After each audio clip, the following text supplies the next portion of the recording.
I dumped my girlfriend over a creepy joke she made regarding our intimate life, and now I can't tell anyone I know without looking like a psycho. My 23 male, ex-girlfriend, 25 female, and I were together for just under 8 months, and we clicked. Got along like a house on fire from the moment we met. We had a lot in common, from our morals, to our goals, to our taste in music. My family? They love her. Probably more than they do me. My mom wanted a daughter so bad she couldn't stand it growing up. She had 4 sons before she just gave up. It was probably 3 months ago now that we had been on the couch while I watched a movie and she scrolled TikTok. Not a TikTok hate post. Scrolling can be fun. I'm just more of a YouTube guy. Speaking of showing me videos, she showed me one of a man holding his son and dancing to a song. She laughed and said something about how good I would look as a dad, which was pretty weird considering, as far as I knew, both of us were child-free by choice. God knows I am. I tried to take it as a joke and mention that it was too bad, so sad, she would never know. I thought she would respond with something about how there's nothing sad about avoiding it or something. She has never given me indication before this that she wanted children. And she started giggling this evil giggle, and said something like, I don't know, it only takes one broken rubber. In this sing-song voice that I'm not even joking gave me freaking goosebumps. The implication was clear in her tone. Was she making a joke about poking holes in condoms? To me? For real? I tried to laugh it off, but it made me so damn uncomfortable.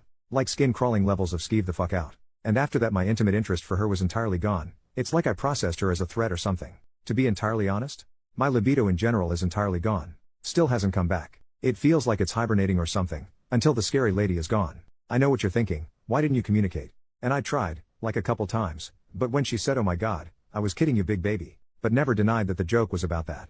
I dropped it, and stopped bringing it up. I didn't think it was worth the fight at that point, because while I still do care about her, a lot, I do not feel comfortable even going to sleep around her, and there is no way that is gonna mesh with a healthy relationship. If there's no trust, there's no relationship, that's how I feel, right? So I broke up with her, and when I told her, I said it was because I really needed to focus on myself. I didn't see a point in telling her then, it would have just pissed her off. As is, she seemed to take it in stride, not angry, or concerningly upset, so that's good. My family is even more heartbroken about this than I am, and I haven't been handling it well either. They've been begging me to reconsider, but there's no way I'm doing that.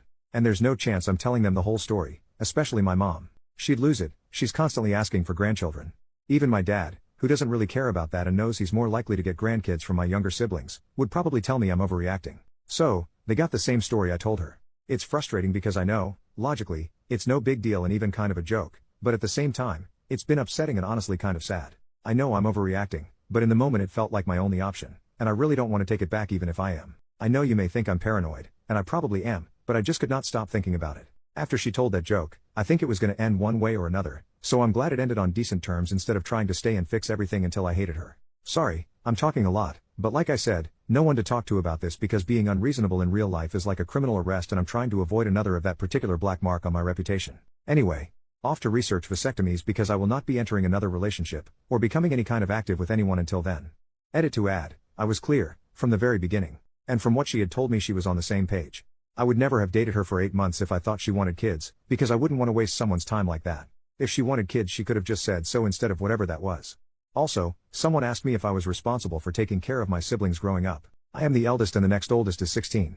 You would be correct that this is a big reason that I don't want children.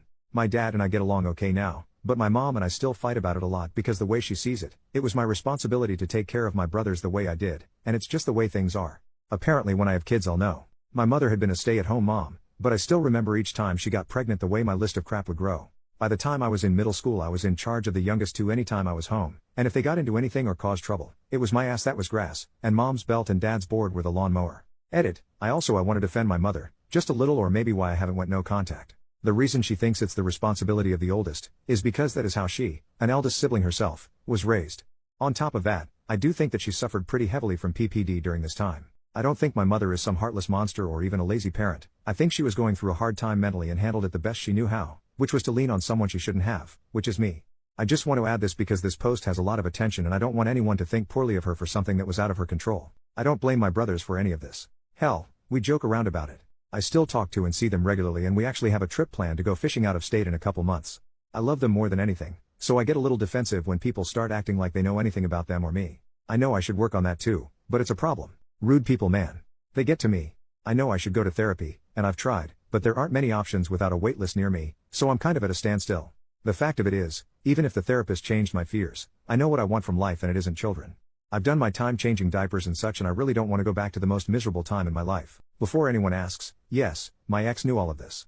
Update 2 months later. Well, I never ever thought I would update, but I have one lol. Like I thought I had lost the password to this account and everything, but it was saved in the notes on my laptop. This isn't much of an update, but I can say that I did end up telling my friends more about the breakup, after I found out my ex is trying for a baby with her new boyfriend, who also happens to be her ex. Also, I wasn't stalking her to get this information. I live in a small town, and 2 of my friends came to me and told me. They said they didn't want me to find out from someone else, but I didn't really care outside of the relief that now I was sure that she wasn't pregnant during the breakup, something that had been giving me nightmares. They calmed down. Apparently both of them thought I would react badly to the information and spiral or something. Whatever. I know a lot of people said I had taken a joke and overreacted, was a cruel-hearted and evil misogynist trying to control her body and everything else, but this just confirmed to me that she was never joking. I mean, it's been a little over 2 months since the breakup, and she's trying to have a baby. I'm not angry at her anymore, not at all. In fact, I'm happy for her, because if this is what she wants, good for her. I just wish she could have told me sooner, so as to not waste either of our times. I've been working on getting a vasectomy, but as of now it hasn't happened yet. But as I mentioned in the last post, I won't be intimately or romantically active to any degree with anyone but my hand until that's completed. I think I'm lightly traumatized. This is a joke, you can laugh. What else? I'm thinking about getting a new dog? I have nothing else to add here, but thanks anyway. OP on his final thoughts of getting a vasectomy. OP, yeah, I explained it in the last post to a degree, but I didn't really get into my medical anxiety. I have it really bad, and even when I made my last post I knew I was going to have to get one, because I realized trusting someone else with my future, no matter how trustworthy they may seem, isn't enough. I have never, and never intend to make love without a rubber. Even after the vasectomy, and every woman I've been with intimately has expressed that they are also child-free, and are on birth control of some kind. I am not into taking chances. I wouldn't mentally be able to handle having a child, and I would be a terrible father. I knew it was my time to take it into my own hands after last time, but was still extremely nervous, to the point that I was considering becoming celibate, just to avoid the possibility altogether. It was actually the men, and wives of men on Reddit who reached out after my last post, and explained that they understood the nerves, and they were natural, but that it really wasn't as scary, or as painful as it sounds.